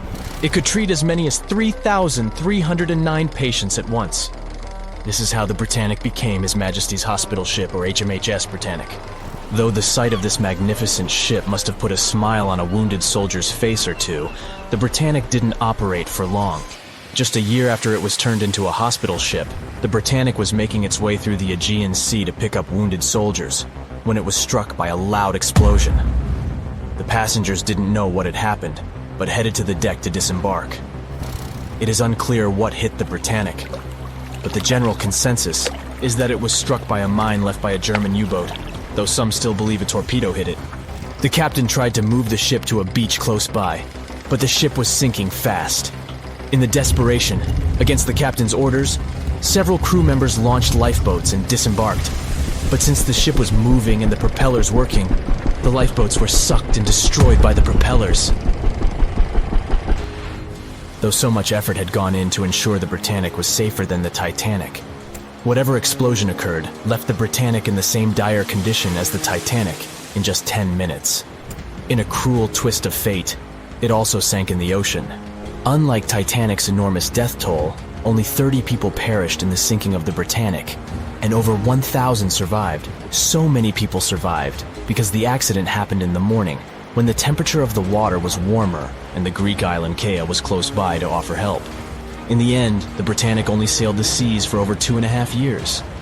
The bad luck that followed the Titanic and the Britannic and the accidents and demise of the Olympic was remarkable. But what was most impressive is that there was a woman who sailed on all 3 ships and survived. Violet Jessup was a crew member and nurse aboard the ships. She was there when the Olympic collided with the HMS Hawk in 1911 and disembarked safely. 2 years later, she escaped the sinking of the Titanic in lifeboat number 16, and she showed some women it was safe to board the lifeboats. You'd imagine that would be enough to keep her from ever getting on a boat again, but not for her. A few years later, she served as a nurse in the Britannic while it was used as a hospital ship. When the explosion occurred, Violet jumped overboard, was pulled under by the water, and hit her head on the keel but survived. Can you imagine her experience? She must have had nerves of steel. All in all, the trio of ships saw journeys of triumph and tragedy. Ill fate might have followed them, but all the survivors were left with incredible stories to tell. So tell us, Brightsiders, would you have liked to have seen any of these ships in real life? Let us know in the comments section. Don't forget to give this video a like, share it with your friends, and click subscribe to stay on the bright side. "I'll never let go, Jack. I'll never let go," said Rose. Then she did let go, and the whole movie theater burst into tears. It happened when Titanic came out in 1997. Alright, who am I kidding? It's really hard not to cry when you watch this scene for the 10th, 20th, and 50th time almost 30 years later. But did this great love story happen in real life? Or did James Cameron just invent it for some good drama? As much as I don't want to disappoint you, Jack and Rose never fell in love on board the real Titanic. There was a real Jay Dawson on the luxurious ocean liner, but he was a crew member, and his full name was Joseph. The real-life inspiration for Rose was the American artist Beatrice Wood. James Cameron came across her biography while he was working on the first draft of the script and decided to bring her love for art and family background into the story. It doesn't mean that the movie is completely off when it comes to historical accuracy, though. The unsinkable ship that sank departed from Southampton, England to New York and was 400 miles south of Newfoundland on April 14th when crew members noticed the iceberg. The contact with it lasted 37 seconds, precisely as long as the corresponding scene in the movie. Remember this guy, Thomas Andrews, who was wandering around with a small notebook and pencil? He was the real ship designer. Andrews was quite talented at what he did, and had worked on many successful projects before the Titanic. He would normally travel on the ships he designed during the maiden voyage to make sure everything was going smoothly. He boarded the Titanic as one of the first-class passengers and was taking notes all the time. After the unfortunate rendezvous with an iceberg, Andrews was seen inspecting the flooded parts of the ship with Captain Smith. According to his sad forecast, the Titanic would have gone down in about 2 hours. One of the stewards claimed that he had seen Thomas Andrews moments before the sinking. He chose not to leave the Titanic and didn't put on his life belt. No one had seen him ever since. Another memorable moment from the movie is a boy playing on one of the decks with his spinning top. This was an accurate recreation of a real photo that was taken on board the Titanic on April 11, 1912. The passengers in the photo are first-class passengers Frederick Spedden and his 6-year-old son Douglas. The family was going back home to America after traveling around Algeria. When the evacuation of passengers began, Spedden's nurse told him they were going to see the stars. They say he had successfully slept through the entire drama and woke up safe and sound in a lifeboat the following morning. His father had also survived the sinking. Sadly, an automobile accident took the life of Douglas just 3 years later. One of Titanic's most charismatic ladies, both on the screen and in real life, got her nickname Unsinkable Molly Brown for a good reason. Several witnesses remembered she was, indeed, trying to persuade others in her lifeboat to go back and save more lives, just like in that heartbreaking scene from the movie. When Carpathia came to the rescue of the surviving Titanic passengers, Margaret Brown was helping lower-class survivors and involved her fellow first-class passengers in the process. Once they all got on solid ground, Brown organized a survivors committee. She awarded the captain of the Carpathia for rescuing so many people and was really upset she hadn't been allowed to testify at the Titanic hearings because she was a woman. You won't see any fumes above the fourth pipe of the ship in the movie. It's not a technical mistake. The Titanic, indeed, had it only for more impressive looks and didn't really need that pipe. Back in 1911, the year before our hero's departure, large ships would mostly sail with 4 chimneys. They needed those to draw heat and fumes from their massive boilers. The Titanic was a real engineering gem that only needed 3 chimneys to function. So the 4th was added for balance. They thought the public would have been disappointed to only see 3 pipes on the greatest ship of all time. The movie had an impressive budget, $200 million, but even that wasn't enough to cover all the possible costs. Cameron knew they had to save some money, so they built the replica of the liner only on the starboard, which means the right side. They chose this side to make things look more realistic. The wind at the filming location was moving mostly from north to south, so with the fumes going out, it looked like the liner was actually moving through the ocean. But if you remember one of the first scenes with the Titanic departing from Southampton and people waving, you'll understand why the crew had a problem with it. The real ship was docked at the port, or left side, there. They found a brilliant solution and just flipped the scene horizontally to make it look real. The letters and buttons on costumes were reversed, and actors walked in the opposite direction for everything to be changed in post-production.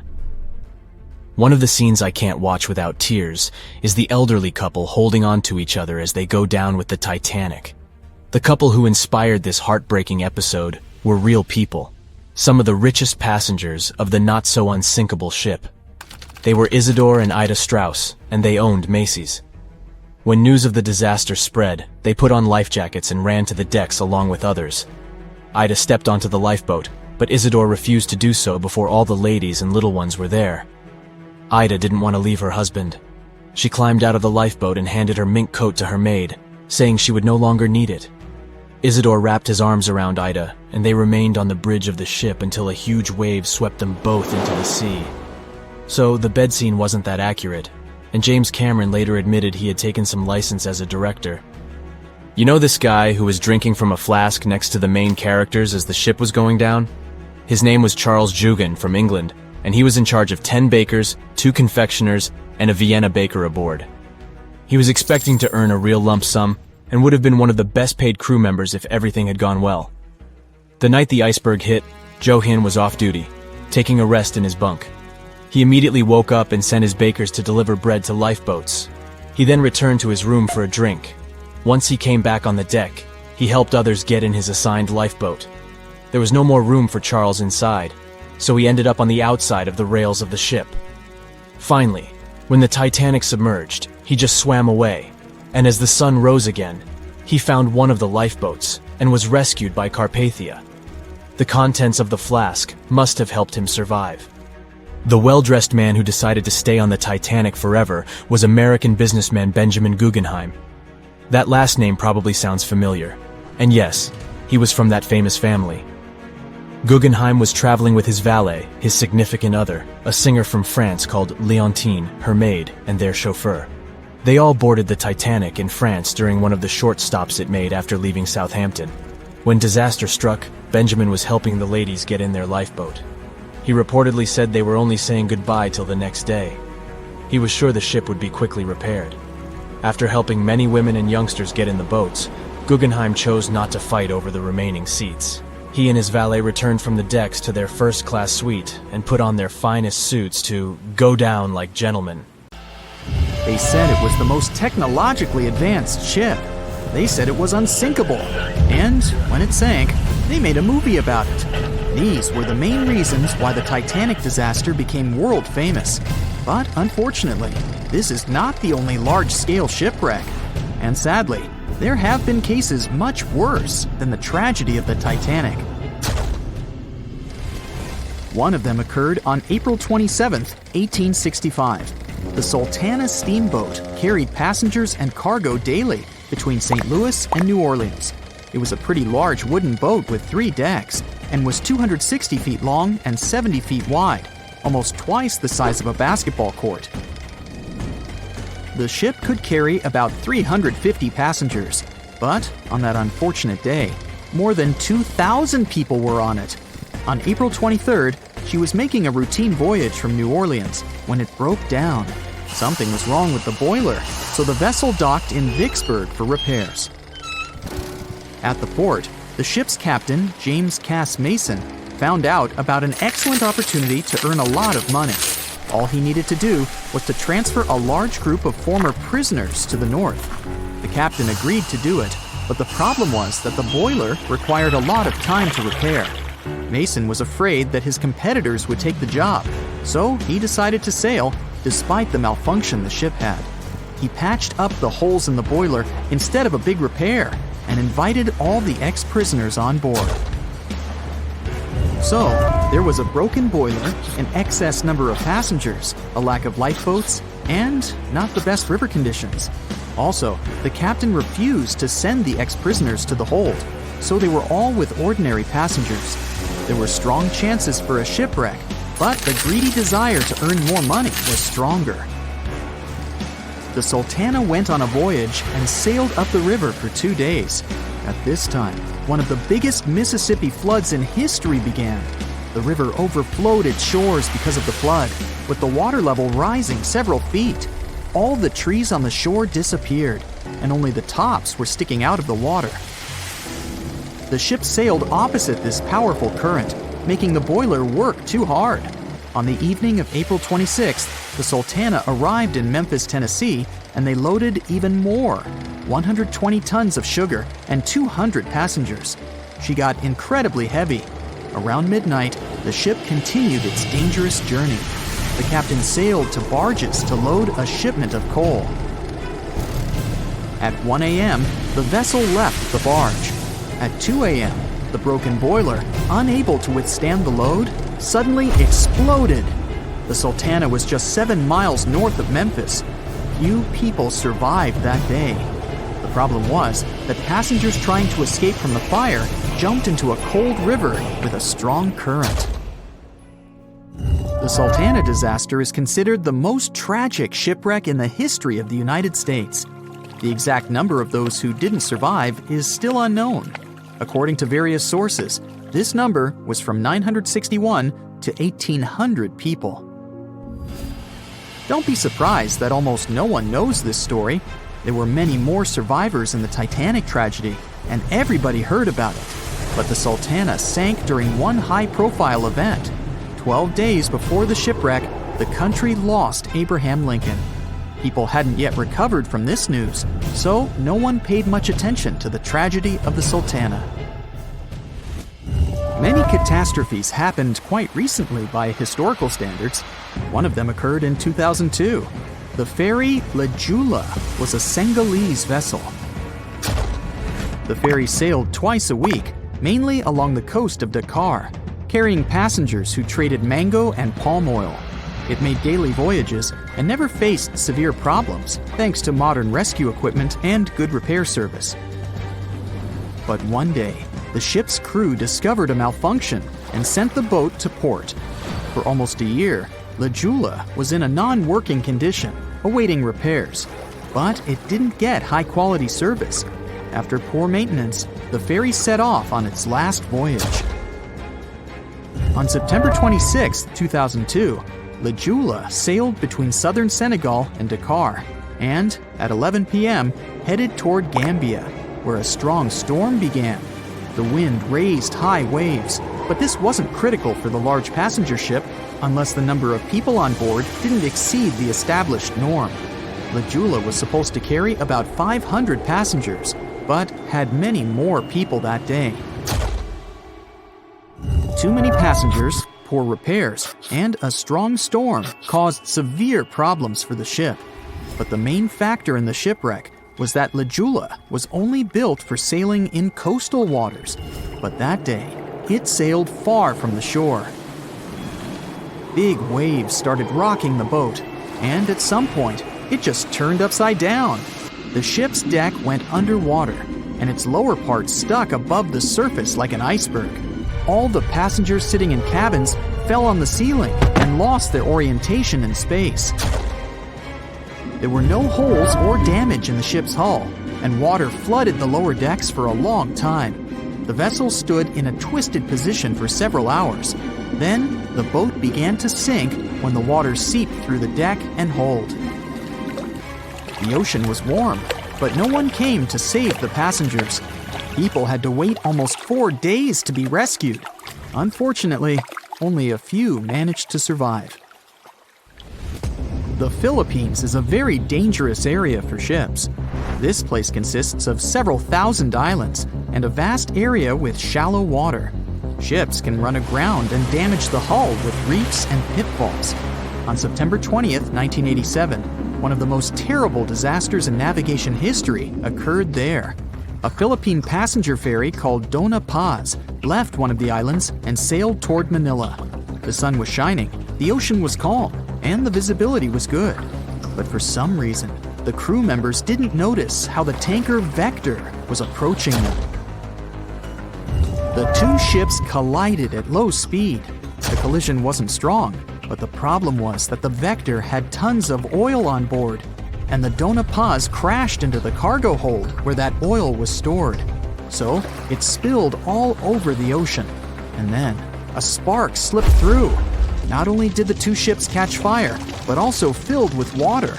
Both ships sank in a matter of seconds. Only a few dozen people survived that disaster. On September 27, 1854, the passenger ship Arctic sailed from Liverpool to New York. The fog came rolling down, and visibility got really bad.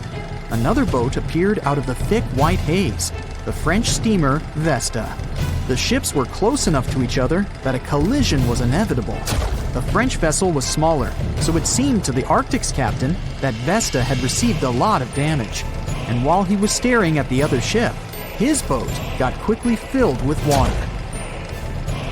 The captain gave the order to sail to the shore as fast as possible, but the ship's engines stopped working because of the flood. Then the ship's crew started to lower lifeboats with women and kids. Still, when rescuers found lifeboats with people, it turned out that only 87 out of 400 people survived, 65 crew members and 22 passengers. Surprisingly, there were only grown men among them. The ship's captain survived by clinging to the wreckage. All newspapers wrote about this story as one of the most terrible and shameful tragedies in navigation history. The survivors were criticized because they didn't save women and kids, and the crew members were accused of violating the law, since the safety of passengers should be higher than the safety of sailors. But despite this, none of them were brought to responsibility. Unfortunately, shipwrecks still occur to this day, but fortunately, There are fewer of them than before, thanks to modern navigation systems and radar. But no technology can guarantee there won't be a super strong storm or any other emergency that no one can foresee. Back when it was built, the Titanic was one of the largest and most luxurious passenger ships, with high-class features like a grand staircase, a swimming pool, and a gymnasium. People thought it to be unsinkable because of its advanced safety devices. Its tragic sinking on its maiden voyage in 1912 proved it wasn't at all the case. It wasn't until 1985 that the Titanic's wreck was finally rediscovered using state-of-the-art sonar technology. Ever since, thousands of items have been recovered from the Titanic, many of them being put on display or sold for auction. Things like jewelry, a life jacket, a menu from the ship's restaurant, or even a sample square of carpet from the first-class stateroom have all baffled the public and told stories of the many on-board people. Scientists have even tried to come up with strategies to get the Titanic back up, not because they want to put it up for display, but so it can be properly studied, and more importantly, to stop it from getting more and more damaged at the bottom of the ocean.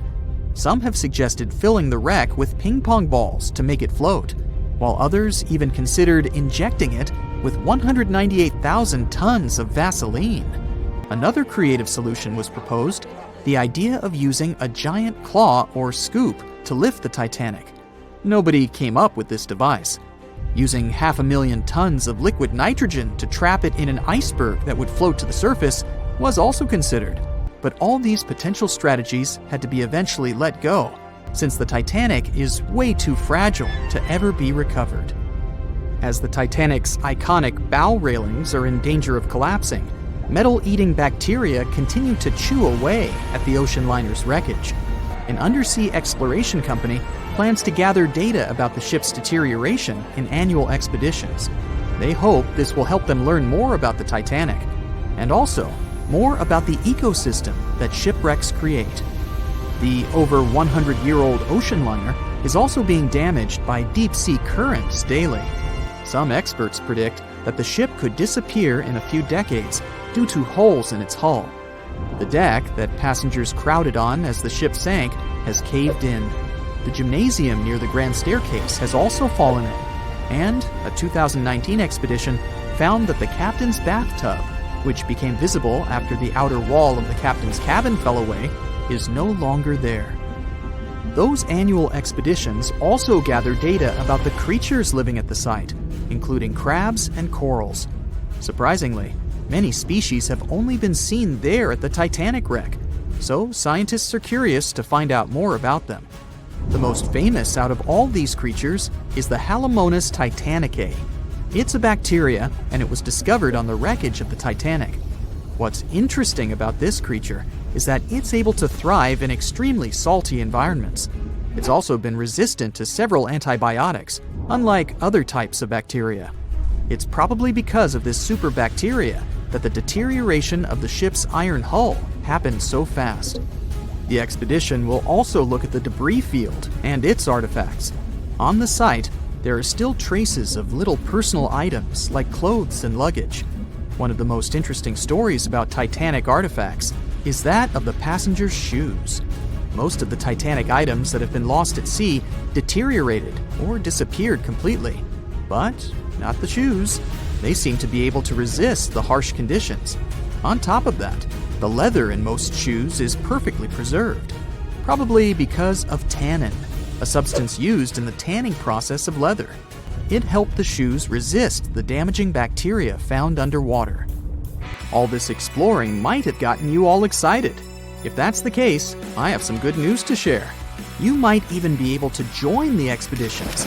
To personally explore the Titanic, you have to plan ahead and apply to be a mission specialist with OceanGate, the company responsible for the journey. However, this experience does come with a high price tag of $250,000.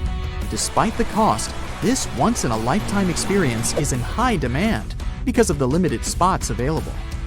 If you can afford the exploration, you will have the chance to collaborate with renowned specialists in marine biology, oceanography, the Titanic, DNA, and the deep ocean. Accommodations and meals on the dive support vessel are also included, as well as training and guidance from specialists before and during the mission. Lastly, you don't even need to bring your own gear, as the expedition equipment is included as well. Sure, ships have evolved and modernized over the years, and these days we have technology that is way better than that available on the Titanic. But this ship remains an amazing piece of history because of its many unusual features, like the fact that the Titanic's whistle was loud enough to be heard over 11 miles away, or the fact that the ship's hull was painted with a special mixture of red lead and linseed oil, which was believed to be effective in preventing the growth of seaweed and other marine organisms. However, despite popular belief, the ship's iconic fourth smokestack was not functional and was only used for ventilation and aesthetics. Probably one of its biggest flaws was its number of lifeboats. Despite its size and luxury, the Titanic only had 20 lifeboats on board, which were not enough to save all of its passengers and crew once it hit the iceberg. The Titanic may be the most famous shipwreck, but it's not the only one. The fleet of Kublai Khan tells a similar story. This one was a large naval force commissioned by the Mongol ruler Kublai Khan in the 13th century. The fleet was intended to travel to Japan and establish the Mongols as powerful rulers in the region. However, in 1281, the fleet was supposedly caught in bad weather and was seriously damaged, with many ships being destroyed. Legend has it that the fleet was torn down by a massive typhoon that came to be known as the kamikaze, or divine wind. This strong storm was believed to have been sent by the higher spirits to protect Japan from the Mongols. The truth about its disappearance remains a mystery to this day. However, the wreckage of the fleet, or parts of it, appears to have been discovered in the 1980s by Asian archaeologists. They dug across the site and studied the remains of the ships at a location near Imari Bay. The shipwreck is, to this day, considered to be an important archaeological discovery. That's because it informed us how well prepared the Mongols were back in the day in terms of their ships. Another tragic story is that of the RMS Empress of Ireland. This was a British passenger ship that operated until May of 1914. This is when the ship was sailing from Quebec City to Liverpool, but it ran into the Norwegian collier SS Storstad in the fog off the coast of Rimouski, Quebec. The collision caused a large hole in the side of the Empress of Ireland, and the ship began to quickly take on water and sink. The crew and passengers were caught off guard, and many were unable to evacuate in time. In total, 1,012 people were lost in the disaster, making it one of the worst maritime collisions in Canadian history. Rescue efforts were hampered by poor visibility and the fact that many of the lifeboats were damaged or unusable. Only 465 people survived the sinking, and many of them were rescued by the Storstad, which had remained in the area despite its damage.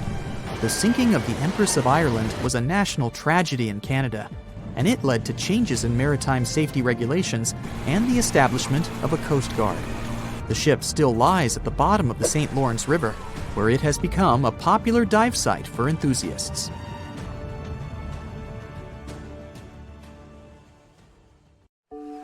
Once a famous giant, the largest ship of that time, now two grand pieces lying on the ocean bottom about 2,000 feet apart, torn by the catastrophic collision of time itself. The stern of the Titanic got completely ruined after hitting the ocean floor, but you can still recognize the bow since many interiors were left preserved. There's a type of bacteria found on the ship's rusticles. A rusticle is this brownish formation of rust. It occurs deep underwater when the wrought iron the ship is made of oxidizes. It means the bacteria eat the iron of the Titanic's hull, piece by piece. And it seems they might finish their snack by 2030, way sooner than when anyone would expect the wreck to be gone forever. You may think it would probably be easier to take the wreck out of the water so that we got to keep it, but it would fall apart if anyone tried to do that. It's been in the water for more than 110 years now, and is now so rusty that no one would be able to reconstruct some parts even if we managed to get the ship out of the ocean depths. What do you think? Could any of about 700 people that had survived the sinking of the Titanic hear it hit the ocean bottom? The largest ship that had ever been made till then disappeared literally before their eyes after all. But sound most likely wouldn't have traveled from water to air. We can't hear that well in water because our bodies are not designed to hear in such environments. And although passengers were close to the sinking site, the Titanic still hit the bottom a long distance away, 12,500 feet. There are so many underwater landslides and earthquakes we cannot hear, and they make way more noise than a single ship slamming into the ocean floor. Most vibrations and sounds must have dispersed over a large area.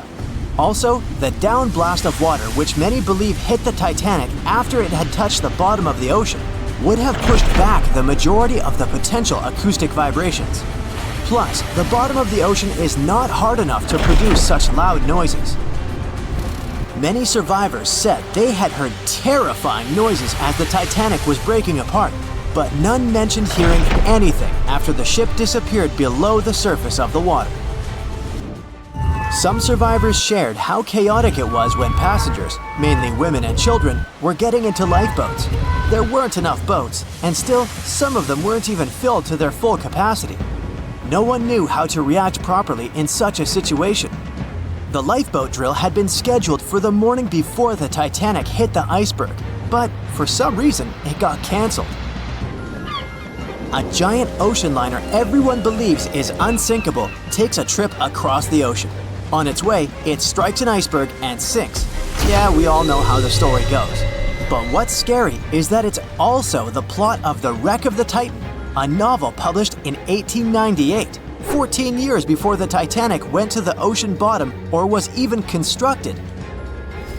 In the novel, the Titan, what a scarily accurate name too, didn't have enough life jackets, vests, and lifeboats for all the passengers on board. It was also the largest ship of that time, almost identical in size to the Titanic, and both the Titan and Titanic sank in April. Dorothy Gibson was an American silent film actress. She was also one of the Titanic passengers. She survived the catastrophe. Right after she came to New York, she started filming Saved from the Titanic. The film was released only 1 month after the ship sank. Dorothy was even wearing the same shoes and clothes she had worn when she had actually been on the ship. The movie was successful, but it got destroyed in a fire, so it only exists in memories, like Jack Dawson. Titanic wasn't all alone in the restless waves of the cold ocean near the iceberg it struck. The SS Californian was relatively close. Their radio was shut off for that night though. At one moment, the crew members noticed mysterious lights in the sky. They immediately went to wake their captain up to tell him, but he issued no orders. Some believed it was just fireworks. They never realized it was actually a call for help. The flares crew members of the Titanic sent off to the sky, hoping someone would notice. By the time the SS Californian got the SOS message, it was already too late. Some say a full moon may have been the reason the iceberg crossed paths with the gigantic ship. A full moon may have caused incredibly strong tides that eventually sent multiple icebergs southward, right when the Titanic was crossing that area. Would you dare to taste cheese from the Titanic? The wreck has been under the ocean surface for more than 100 years now. It took more than 70 years to find it. By that time, most of the food that had gone down together with the ship had, of course, spoiled. But it's possible there's still some of it left. Some foods are protected from decay. For example, cheese. The microbes that turn milk into cheese create special conditions to protect the product from spoiling. Multiple things have survived the Titanic. A handwritten letter where a mother and a daughter wrote to the girl's grandma about the amazing journey they were on together. The letter has been around for more than 100 years and got sold at an auction. A battered pair of white cotton gloves was found in the wreck. Musicians on the Titanic played till the very last moment. Sheet music and one violin were found among the wreckage. The bell one of the crew members rang 3 times to warn there was a very close iceberg on their way. A pocket watch that stopped at 1:45 a.m. the time when the ship went under the water. Perhaps one person could have changed what happened on the Titanic. David Blair was a pretty lucky man. He was supposed to take the spot of the second officer of the Titanic. He was pulled out at the last moment, which eventually saved his life. It was a great thing for him, but something clouded his joy. What if he was the only person who could have done something to save the ship and the passengers? Back in the day, ships didn't have smart advanced technology like they do today. They couldn't see a threat on the horizon. Binoculars were pretty helpful, but the crew members on the Titanic didn't have access to the room where they were kept. David Blair was the man responsible for the keys. He left the ship in a hurry and forgot to hand over the keys that were in his pocket. Maybe if the crew members had had access to the binoculars, they would have seen the iceberg on time and had enough time to change course. It's possible that the giant iceberg that sent the Titanic to the ocean bottom was made of snow that had fallen in southwest Greenland. Scientists even used a computer model to calculate the paths the iceberg took in any given year, taking into consideration ocean currents and weather readings for that year. It's possible that the iceberg was 1,700 feet long, with a weight of around 75 tons. By the time it collided with the Titanic, it had dwindled down to only 1.5 tons. Violet Constance Jessup was, as many called her, Miss Unsinkable. She was only 24 years old when she joined the Titanic crew as a stewardess. On the tragic night when the ship struck the iceberg, she was lying in bed. As soon as she heard that something was going on, she got dressed and quickly went to the deck. Violet helped passengers get into lifeboats. 4 years later, she was on the Britannic, the Titanic's sister ship. Once again, the ship started sinking.